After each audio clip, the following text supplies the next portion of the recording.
Leader of Cancer Prevention and Control, along with Raj Agarwal, who's unfortunately not with us today because he's traveling. But want to welcome everyone, and just a couple updates to get started. We are really happy to share that the NCI site visit is completed.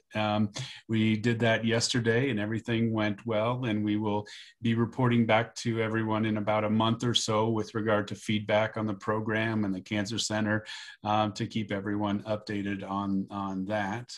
We've also heard some good news lately about some good scores on grants. Wanted to congratulate Kathy for reporting a good score, but perhaps more so on just an outstanding performance yesterday in terms of really highlighting the work of the Cancer Prevention Control Program and all of the wonderful population science research that's happening on the Cancer Center and through with the support of the Cancer Center. I want to go ahead and introduce our speaker today. We're very excited to have Dr. Marilyn Schapira with us, who is just a really valued colleague and collaborator. She's a professor of general internal medicine at Perelman School of Medicine at the University of Pennsylvania, where she has really continued a strong trajectory of research in medical decision-making, as well as cancer prevention control, extending to other areas of clinical practice. That's really made some really wonderful contributions. Marilyn was one of the really early people to recognize the value of health numeracy in decision-making and some of the challenges that are faced by communicating quantitative information, and how both clinicians and patients use that information to inform decisions, or perhaps confound their best efforts to make informed choices about whether it be cancer screening or other types of clinical care.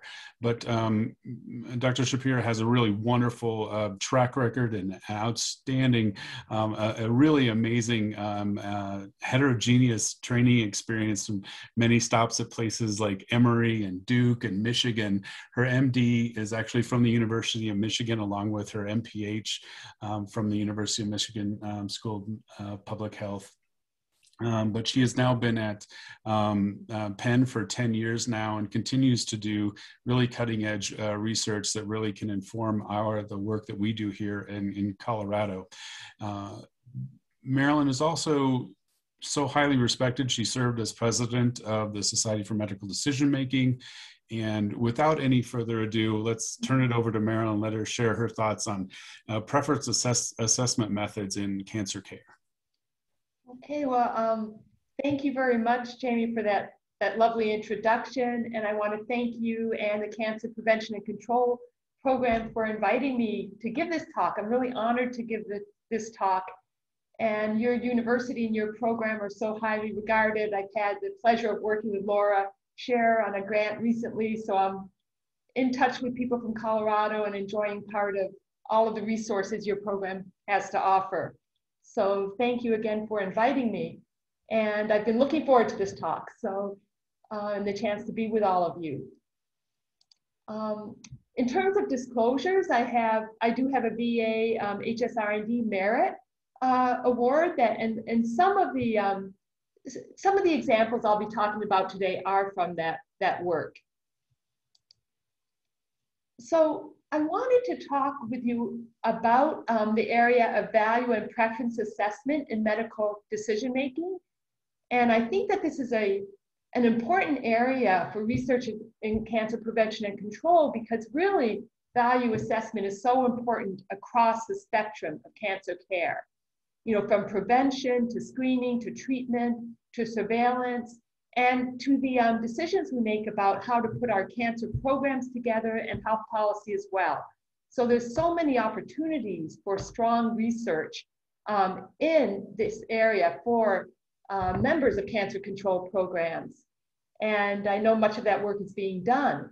And so the goals of this talk are really to give just a brief overview of some methods and the range of methods, highlighting where we have a lot of work to be done in methods. Use a few examples from my own research that sort of highlight and show some of the highlights and challenges and some of our approaches to those. And I'm really hoping that we have some time for discussion so I could hear your ideas in this area and what kinds of studies you may be doing. So I know that many of you have a very strong program in medical decision-making and shared decision-making, but I wanted to bring up this framework as we begin to show how central it is, the part about clarifying patient values and what is important to them in this framework of shared decision-making. And also important not only for the framework of shared decision-making, but as I show here, also in decisions about policy and programs in cancer care. So the basic framework of shared decision-making and the basic tenets as I see them are the idea that we want to specify to patients what the options are, make clear decision choice, share evidence-based outcomes about those choices, help them to clarify their values, which is our focus today. But for the purpose of doing that is not only to just clarify values, but to support a good shared decision-making discussion. And then the outcomes are really a high-quality decision that we hope will arise. And we define that as an informed and value-aligned decision. And ways that we measure that are the outcomes described here: knowledge, decisional conflict, decisional regret, adherence. Those are some of the measures of outcomes. And overall, they can also be thought of as improved quality of life that they would be associated with that.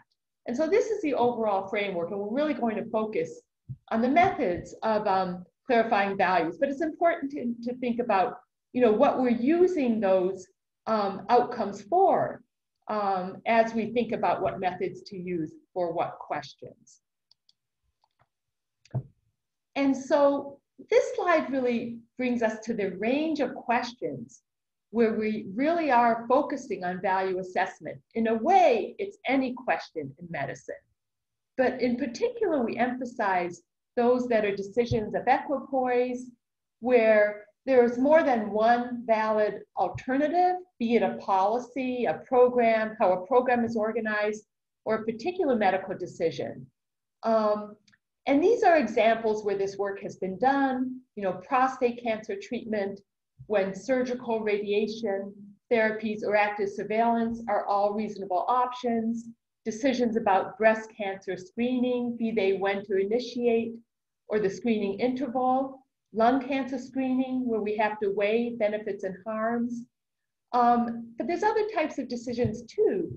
I'm working on one study with a fellow in oncology about what the factors are for decisions to travel to a comprehensive cancer center for advanced treatment versus receiving treatment more locally. Or I'm working with other colleagues at CHERP, our children's hospital, on the decision to participate in clinical trials, which is of course a very important decision for cancer centers. So to begin our discussion about the methods, I just wanted to talk about terminology for a minute, because terminology can be confusing.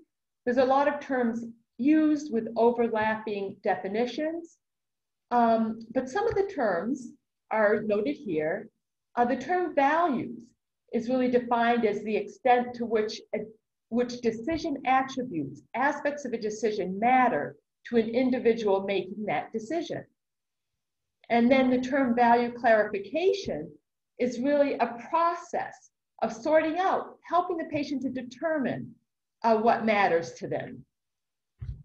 A preference is often used interchangeably with values. We talk about value assessment and preference assessment, but a preference can be distinguished by really the inclination towards or away from a given decision. Where is a patient leaning at this point about a decision? And then you want to think about the difference between stated preferences. Many of our research, the outcome is what a patient states they will do, and that is a valid and important outcome. But then there's revealed preferences, which is actually the observed decision.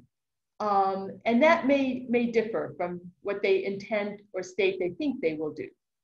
So that's That's sort of the ABCs of the terminology of the field.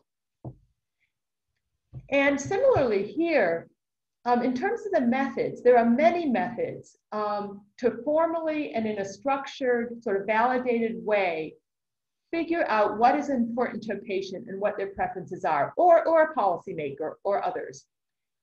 These are some of the central ways. You can do qualitative research, focus groups, interviews, and ask the patient and discuss and learn a lot that way about what is important to them. And then there's a number of methods that lead to more quantitative measures and outcomes. You can use visual analog scales or rating scales, willingness to pay assessments, which are also called contingent valuation methods, discrete choice experiments, which are a series of structured questions that include, threshold analysis when they're really based on maybe one outcome or attribute, or conjoint analysis. We'll talk about this a little bit. And then there are more utility measures that are more, and we'll talk about what distinguishes those, such as time trade-off and standard gamble. So we're going to touch and give some on these methods and with some examples of some of them in the discussion. One other terminology point I wanted to make is that of either distinguishing explicit and implicit value clarification. So in the methods that we'll describe, explicit value clarification is really when you decompose really a choice into its separate attributes. And you really evaluate those attributes separately and then in some way combine them to an overall preference.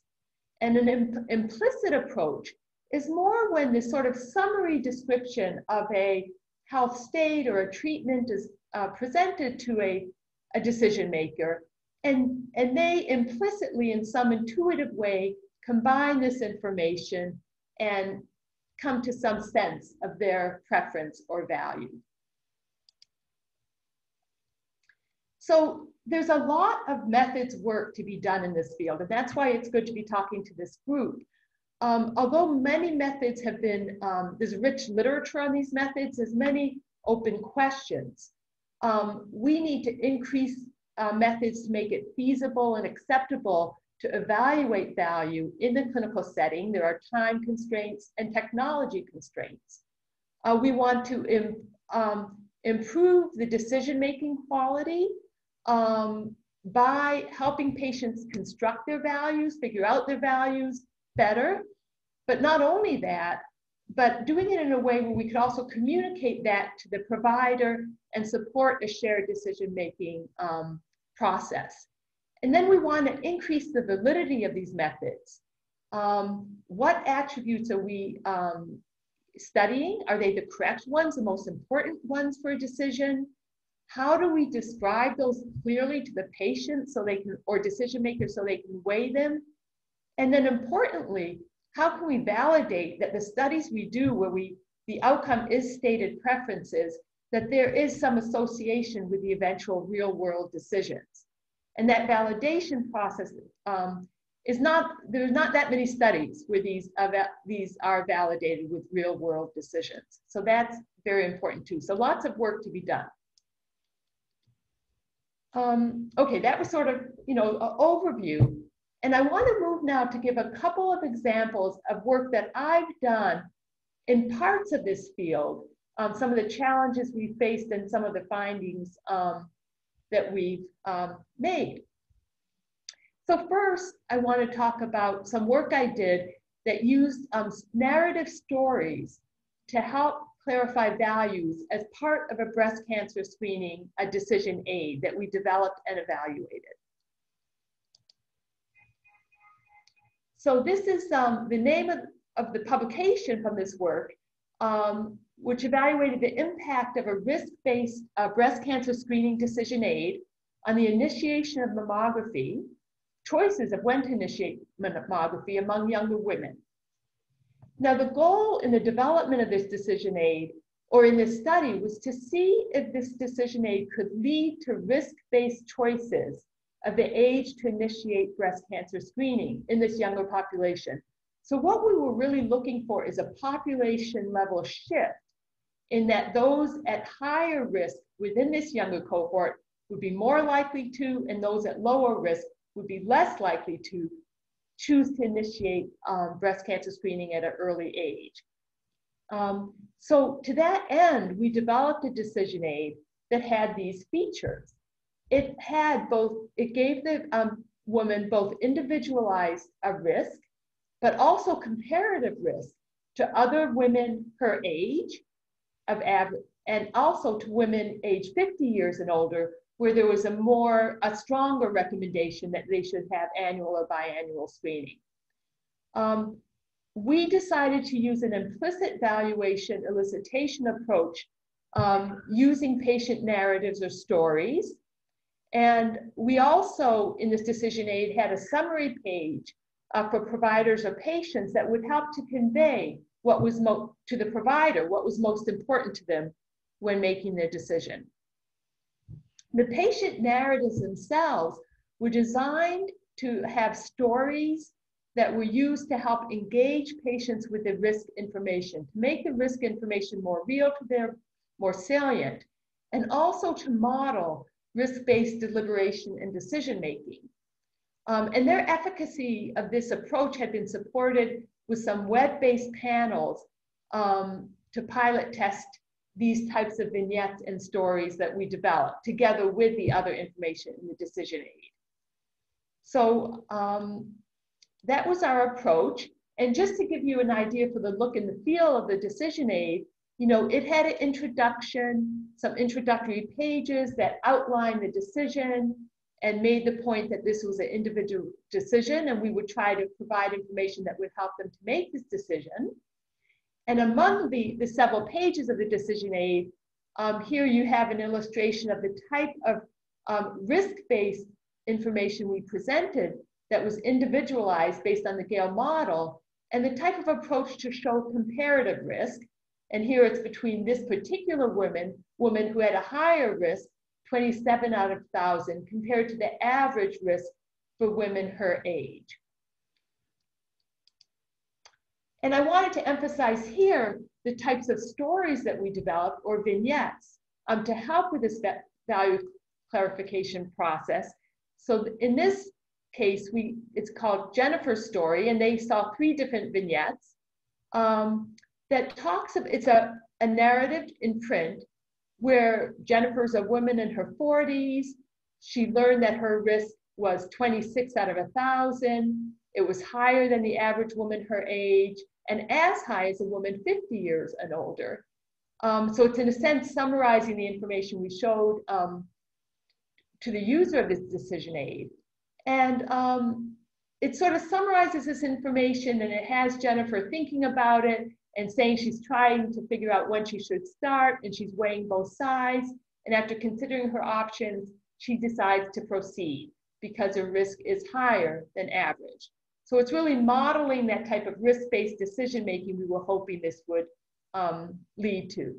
And here we show the summary page where they do say this would be considered a preference. She's planning to have her first mammogram this year, and she was able to put her reasoning because her risk is higher than other women. And so this allows us as researchers to see what her preference and reasoning was, but also was something she could convey to her provider. And so these are the results of this study. And in summary, you know, we were not able to prove our hypothesis. Although women with higher risk were more likely to have mammograms, we found that in both the intervention and control group, and there was no significant difference between them, although the intervention group did have higher post-intervention knowledge. And we were able to see the emergent themes that came out on that summary page, and they did indicate that you know, some findings which were of interest. Our next steps, and this is work that Laura Scheer of your institution and program is leading, but I'm participating on, are to expand really the overdiagnosis module to enhance these patient stories, and to Laura's really goal is to really evaluate patient reaction to some of the harms presented, potential harms presented with overdiagnosis as a theme. So I'm excited to see this work moving forward. I wanted to give one other example from my work, which is in the area of lung cancer screening. And here, as part of our decision aid we're developing for veterans, we decided to use rating scales to evaluate as a value clarification, approach. But we ran into some challenges in their development.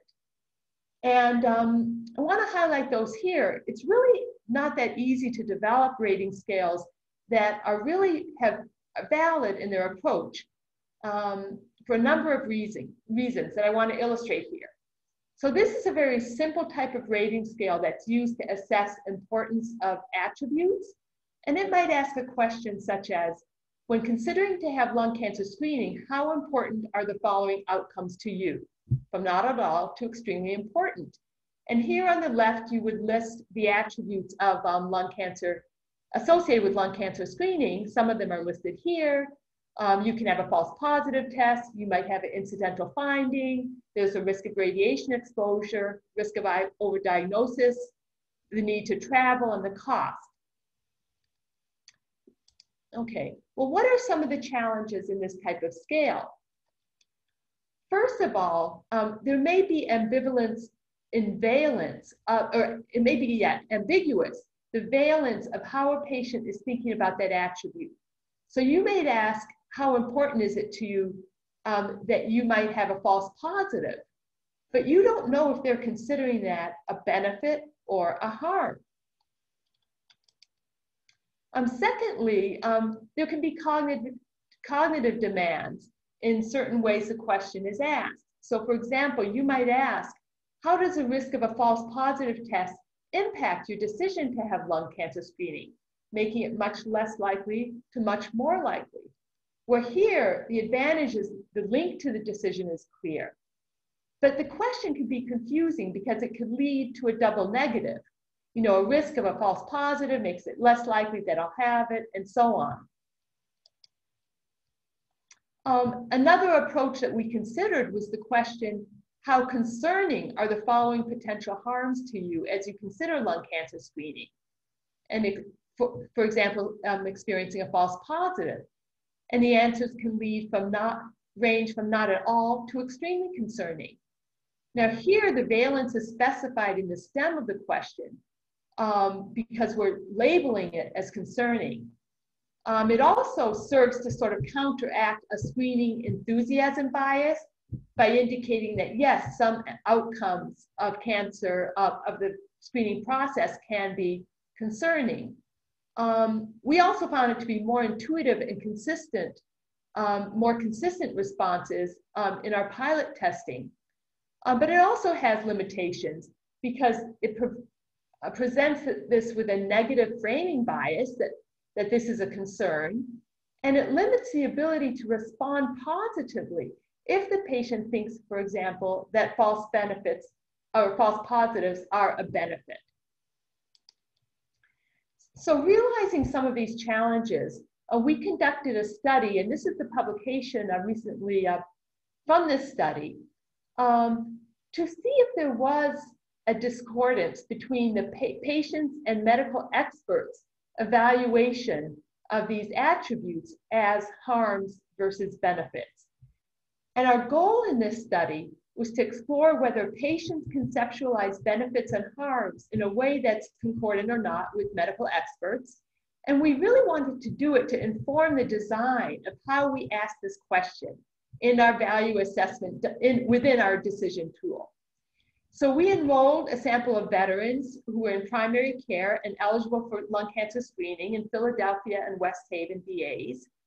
And we recruited these veterans actually using a national database, VA database, and using some natural lung processing approaches to identify who's likely to meet our smoking criteria for entry, and confirming eligibility subsequent to that. And the protocol we had in our interviews conducted is that we gave a definition and description of lung cancer screening and the outcomes of lung cancer screening. We gave them a chance to discuss and clarify understanding of each attribute. Then we undertook a card sort activity, which I'll describe in a moment, followed by a debriefing questions to make sure that we understood why they would put something, conceptualize it as a benefit or harm, and the cognitive reasoning processes therein. We did both a quantitative and qualitative analysis, comparing their card sort to expert taxonomies and identifying emergent themes for the reasons of these, that they sorted them in this way. And so this, we're now sort of branching into more qualitative work in this area. But the card sort method itself, it's a technique that elucidates how people categorize constructs or topics in a way that makes sense to them. The premise is they organize it in a way that's just intuitively sensible to them. And the instructions provided within the interview were that, you know, we're going to have this list of cards. Each has a name of one of these attributes in the definition. And we want you to put it in a pile of benefits or harms. The benefits pile would be if you consider this a reason you would decide to proceed with lung cancer screening. And the harm pile would be that if you thought that this was a reason that might stop you from proceeding with lung cancer screening. And we had the interviewer state aloud their initial sort choice so that we could capture it on our recordings. And this just shows you the attributes that were included in the activity. And I want you to note, so you had, these are attributes associated with lung cancer screening, so you have reduced death from screening. All the other attributes, incidental findings, need to follow up a nodule clinic, invasive procedures, overdiagnosis, overtreatment, radiation exposure, are attributes considered harms in the medical taxonomy of lung cancer screening. So we did a formal, really qualitative analysis of the, a qualitative analysis of their debriefing statements to determine if they were consistent with their initial card sort, and if not, why not? And we identified these themes.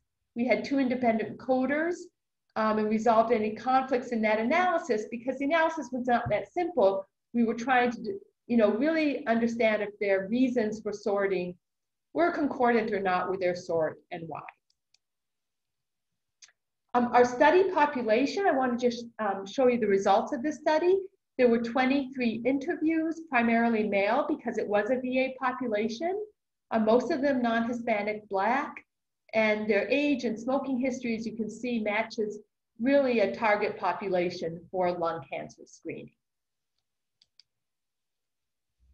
These are the quantitative results of our study, and just to orient you to this slide, in blue, we show the proportion of the participants who sorted this as a benefit, and in orange, the proportion that sorted it as a harm.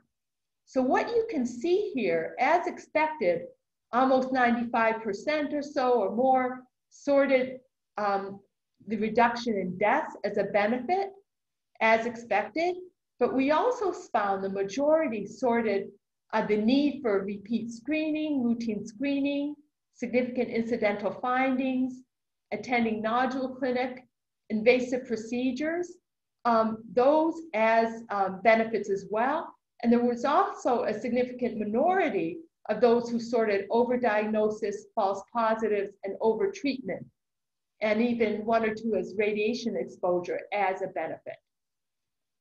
These are the kind of issues that can make our value assessments lack validity if we use simple rating scales as we discussed. So it's important to understand this. We found that the majority of these findings persisted not only in the card sort, but on our debriefing and thematic analysis as well. So they were not ambiguous, most, about these responses. And this is similar, that persistence occurred for both if they were sorted as a benefit, which was unexpected, or as a harm as expected. So what were the reasons for this? The major themes that came out of this work were the value of knowledge about body and health. And that, for example, was very important, as you'll see, especially in false positives and significant findings, and some of the other attributes as well. The anticipated positive and negative emotions that might come from, say, having a false positive, and then the relief that would come when you don't have cancer. A lack of clarity in the terminology, so some of the terminology was confusing, underlying beliefs about cancer, and risk assessment and tolerance for uncertainty.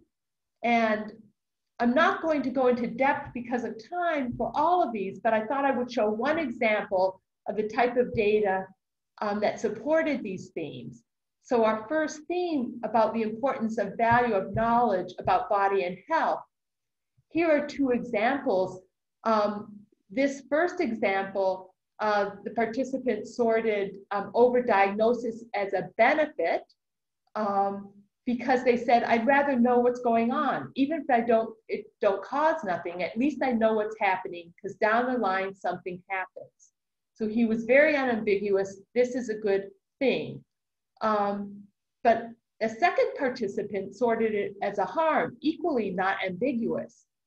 And he said, well, I put it there in the harm pile because you found a cancer and it wouldn't cause you any symptoms or harms. That's what they're saying. If it's not broke, don't fix it. And that's more maybe the medical taxonomy, one of the reasons it's sorted as a harm. So in conclusion, for this study, a high proportion of participants assigned a positive valence or benefit to attributes considered harm in expert taxonomies. The majority of these persist without ambiguity, and therefore the stems and responses for rating scales must not assume valence, that it's perceived to be as a benefit as harm or harm. Now this was a small qualitative study and it's hypothesis generating. But I think it was helpful for us, in developing those measures. Okay, well, I hope that was interesting. I want to go on now to just talk a bit about other types of methods that we've talked about rating scales, we've talked about the use of stories. I want to talk a bit about conjoint analysis and some other methods that have come out of utility theory and why one might consider them. So conjoint analysis is a method where the concept is the value of an option is determined really by the value of its specific attributes. The process of conducting a conjoint analysis identifies the most important attributes of an option. That's a very important component, often takes extensive qualitative work to determine those, and a parsimonious amount of attributes that you're going to focus on. And then preferences are elicited by an exercise, a stated choice, when a respondent is shown pairs of scenarios. And each scenario, which could be a disease state or a treatment option, has a random combination of levels of these various attributes, which I'll illustrate in a moment. And the results are then analyzed by regression models. And so we come out with importance weights for not only the different attributes, but how those weights vary among levels of those attributes. And I wanted to point out there is some good work done by Jamie himself and recently published that shows that this process of conducting a conjoint analysis really helps to clarify beliefs and perspectives about decisions. And I alluded to earlier that the point about value clarification is the purpose. Part of it is to help the patient in this process, and another part to come to those results so that we can communicate them with the physician. So this is really very important work that supports the use of this kind of method. And it is used widely in healthcare. It was developed more in market, in economics and for sort of in the business world to sell products, but it's widely used, increasingly used in healthcare over the past few decades to evaluate both treatment choice options and clinical programs and policies. So this is one study I wanted to show as an example, and this is work by Margaret Byrne and Dr. Studs as well in lung cancer screening. And it was a web-based national survey among smokers again, and it looked at 5 lung cancer screening attributes: out-of-pocket costs, provider recommendation, mortality reduction, false positives, and ease of access. And a lot of qualitative work went into determining what those attributes were. And this is the type of output that you can see from a conjoint analysis, but there's a few key points I want to make. One of the strengths of this method is that it makes an empiric determination of the valence of attributes. So all that work I went through with my qualitative work and the card sort activity, it's determined here because the outcomes determine the association between the direction of the attribute and the way it's valued.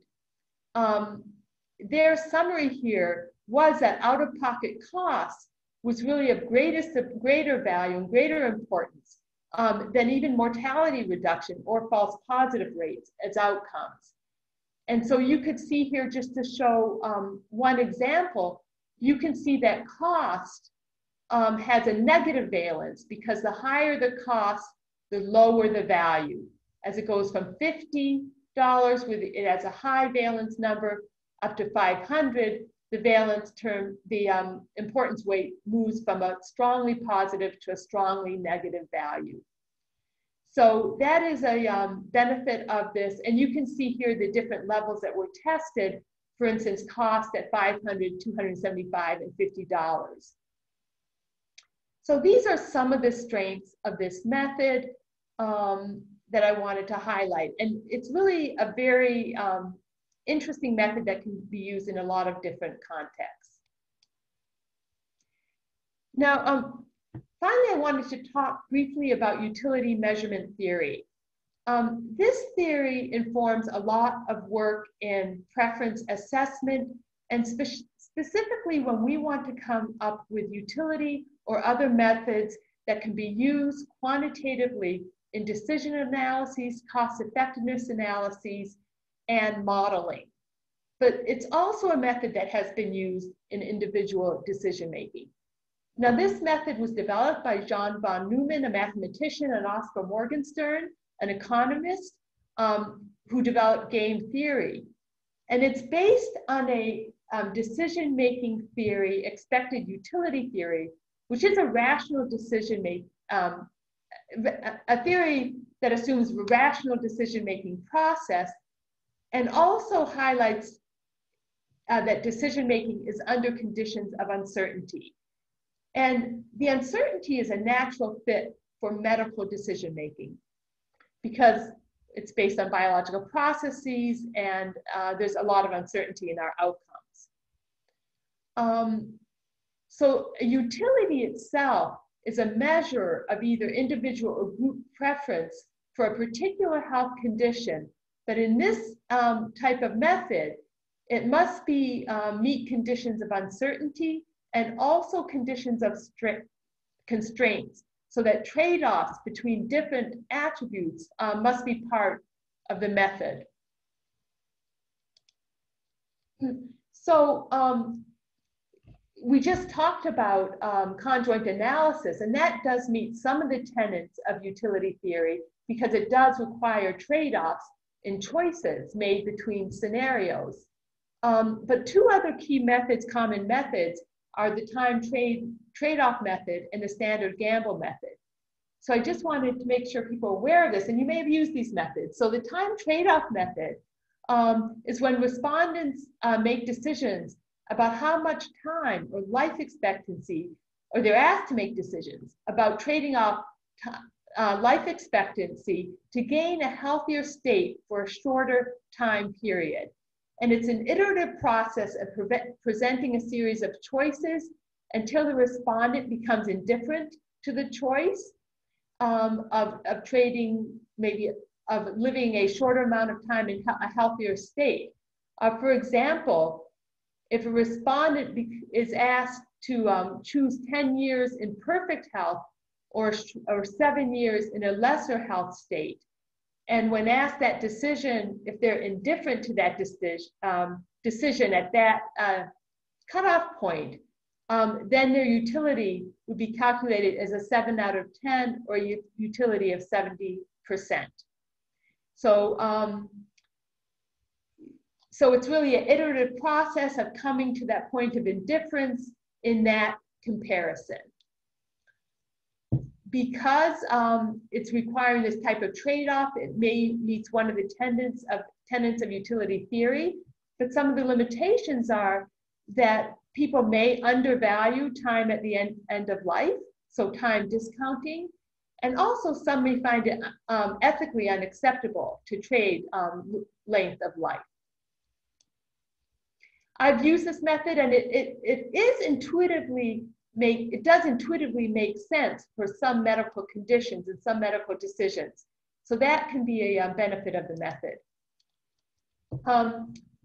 The standard gamble method is different in that you're asking patients for a choice of whether they may remain in a current state of health, and when describing that health, you can either describe it or you can give a statement such as, think about your current mental and physical well-being, including any problems you may have with pain, disability, satisfaction, or other factors that influence your life. And then they will be asked to trade off, continuing in that state of health, or no, trade off changing that state of health for a state of perfect health, but accepting a certain chance of imminent death.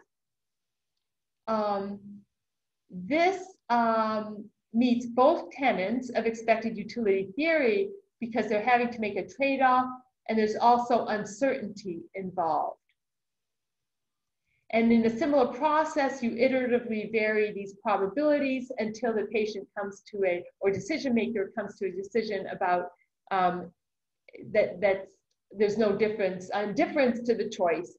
And at that level, you can determine the current health state, the value, utility value.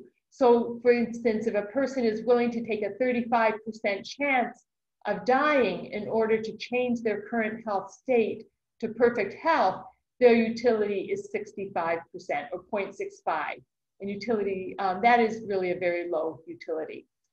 So the limitations of this type of process is that it does assume that there's rational decision-making process.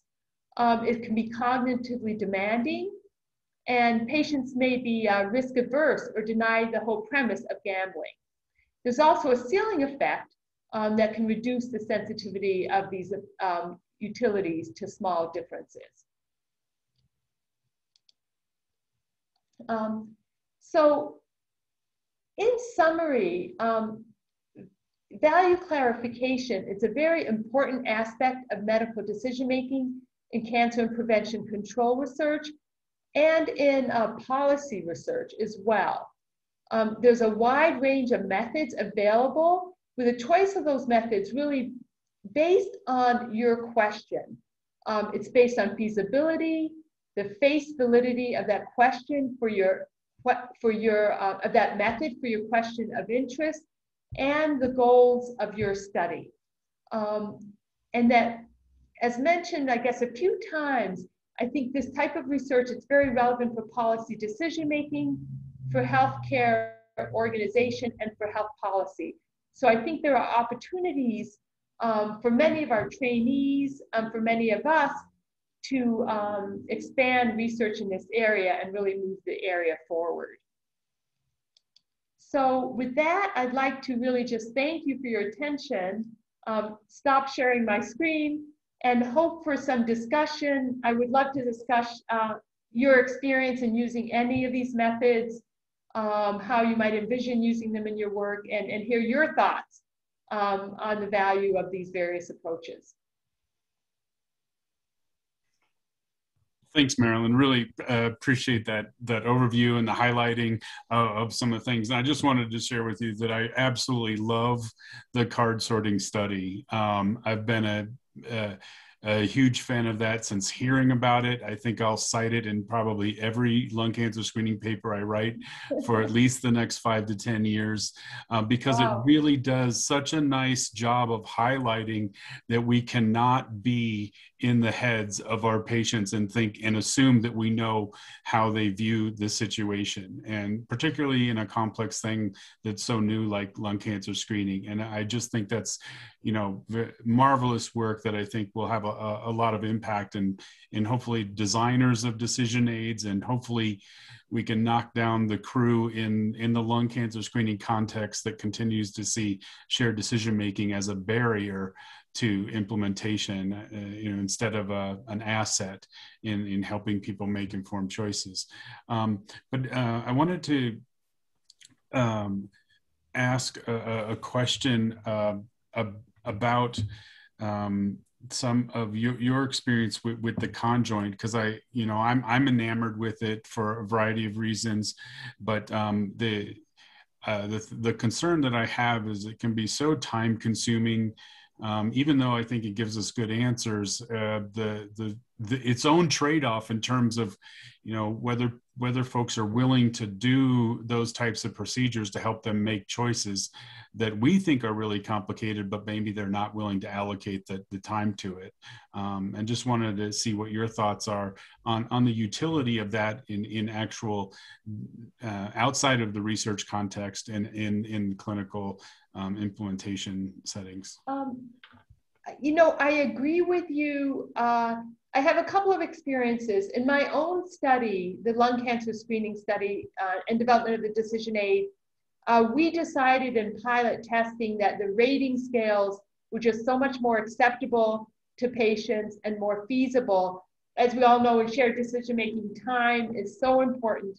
The effort it takes, you know, that time to complete the decision aid stays within about 8 to 10 minutes overall. As Dan knows, I think, in implementation research in this area.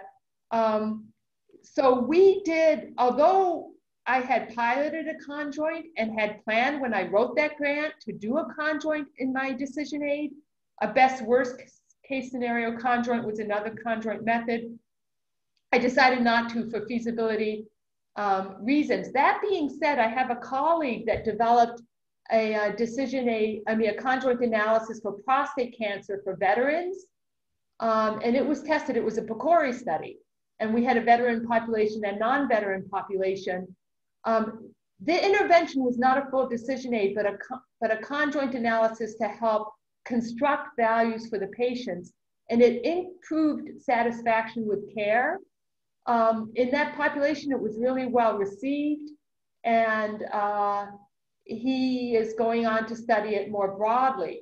So I think if you have a clinical situation where you can take time to spend 15, 20 minutes with a conjoint analysis, and in some populations in cancer care where it is cancer care, where you have more time perhaps invested in a decision as opposed to perhaps screening decisions, which might happen more quickly, that there could still be a role for conjoint to help patients construct their values. But I think in many cases, the time constraints and the cognitive demands together make it difficult. Do others have input on that? It's really important, but I'm not ready to give up on it completely. I actually have a question related to exactly to that point, which is, you know, we have the time trade-off, the standard gamble and conjoint analysis, but what is the evidence that we have about which of these methods is most acceptable to patients, most meaningful to patients? If someone had to make a decision for them because they were incapacitated, which one of these preference elicitation methods would feel most valid to them as being an indication of what they'd like done for them? Yeah, I think that's such an important issue, what is valid to the patient. And, you know, in general, I think in most situations, the time trade-off and the standard gamble are not, the conjoint may be a little bit more relevant. as I mentioned, there are ethical issues that come up. So I think that's a main limitation for those. And that's why I think their best use is probably in getting valid utility measures that might be used in policy.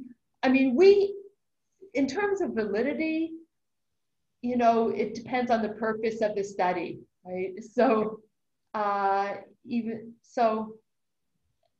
do agree that those methods, and I've used those. I've done studies in prostate cancer patients that use time trade-off and standard gamble, but they're time consuming. And I think patients, they're not intuitively, they don't have the face validity for patients often. Mm-hmm.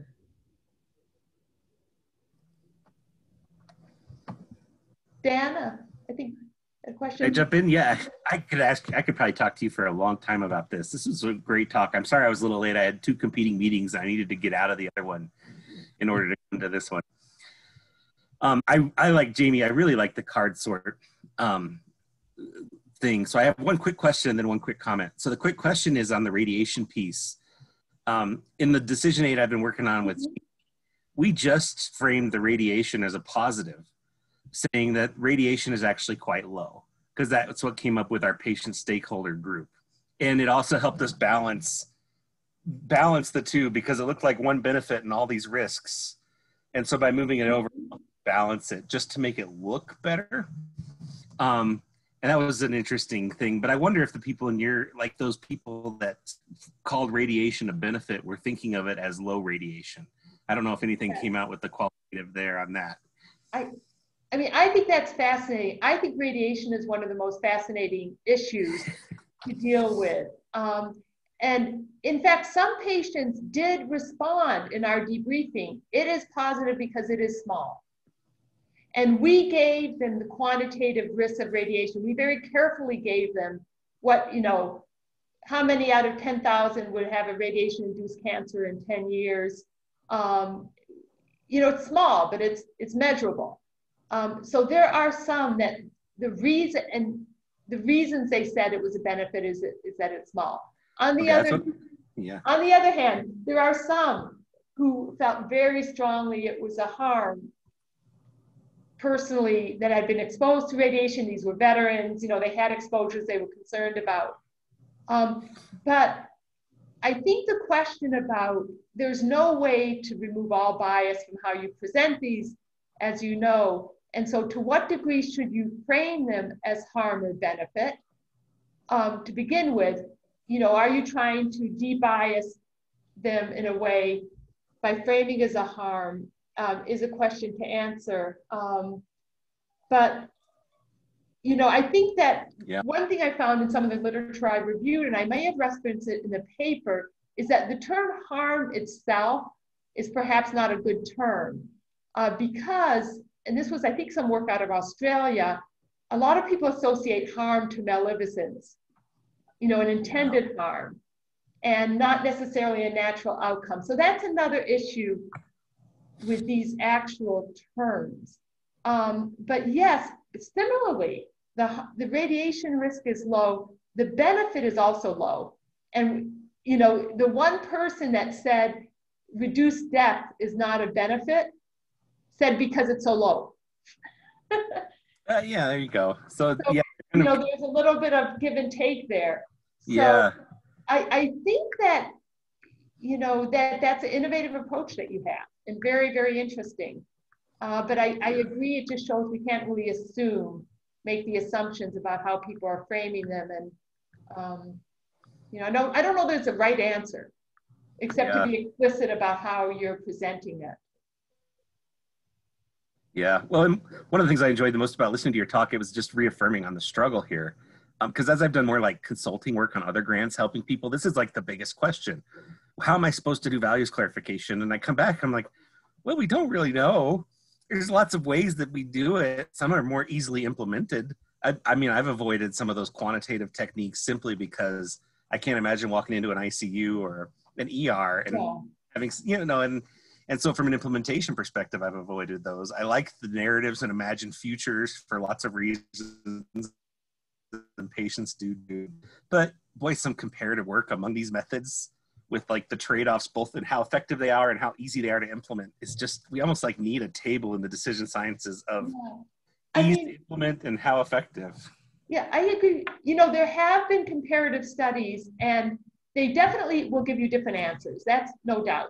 Yeah. And it just depends on how your definition of validity that you decide and the purpose, you know, what the best choice is for you, I think. But I think encouraging people that are interested in working in this area, any of them have value. They all have value.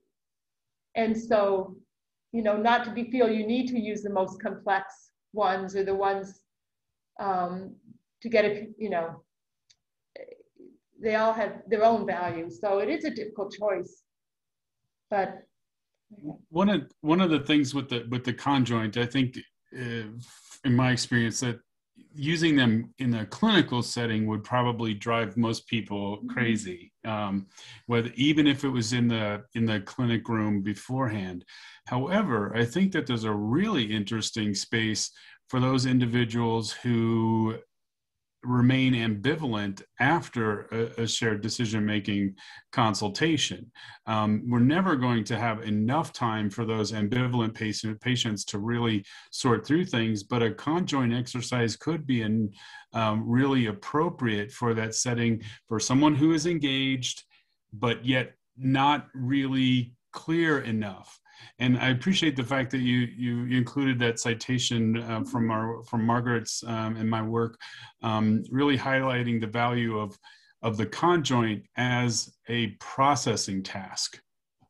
You know, that maybe that there are some situations where the actual value estimates are less important than the process of helping people go through and saying, these are trade-offs that you have to make, you know, ultimately, and to help, you know, generate their clearer preferences that they can actually use to make their choice.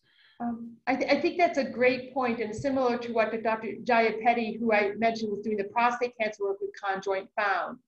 It was a learning process and it was a helpful process. So I think that might be a good role. Well, I know we're coming to the end of the hour. I wish we had more time. I think most of us could talk about this all day. Great time. Exactly. Well, Marilyn, thank you very much. Helpful. Yes, definitely helpful. Very, very good food for thought, and I'm sure we'll chew on some of these things for a while in our discussions. And it'll be nice to have for those folks who will be watching later to get, you know, really insights into some of these preference clarifications. I'm really sorry we didn't answer the question so that everyone would know exactly how to do preference clarification and preference assessment going on, but maybe your next talk will help us finalize that. Okay. Thank you, everybody. Take care, everyone. Bye-bye.